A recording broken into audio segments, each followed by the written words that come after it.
Hello everyone, welcome back to my Mediyon YouTube channel. आं एसेबां नोंथांमोन गासिखौबो बरायबाय। ओमफ्राय आङो दा नै ब्राइडल मेकआप खालामगासिनो। नैबे सासे सिख्ला फट'शुटनि थाखाय देलाय जादों मिस सन्जिता बसुमतारी। ओमफ्राय आङो आंनि मेकआपखौ माने नोंथांमोना अलरेडि नुबाय थाखायखाय आङो बिदि मेकआप खालामनाय भिडिअखौ दिन्थियासै।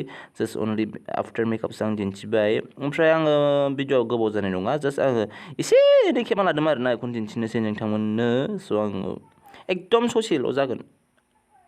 स' नोंथांमोना नायलांदो आरो। स' गाइस आंनि मेकआप इज डान। आंनि मेकआपआ जोब्बाय। नै बेनोमोन दिनैनि मडेल। खुलुमदोंबो बुरिथारबाय मानसियानो। मा बुंदों दिनैनि हिन्जाव गोदाना बेनो। ओमफ्राय मोजां नुदोंना लोगोफोर? मोसानो हालायबाय। हाय नै बेबायदि एसेल' खालामदों आं बेखौ। ओमफ्राय दा स्टार्ट खालामनोसै आरोना। स' नोंथांमोना नायबावदो माने फट'शुट खालामनायदा आङो माने बहुत बार मेकआपनि टिप्स दिन्थिखायोखायनो आं मेकआप खालामनायखौ दिन्थियासै आरोना। स' नायलांदो। वाव ओइ माबा मा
Right.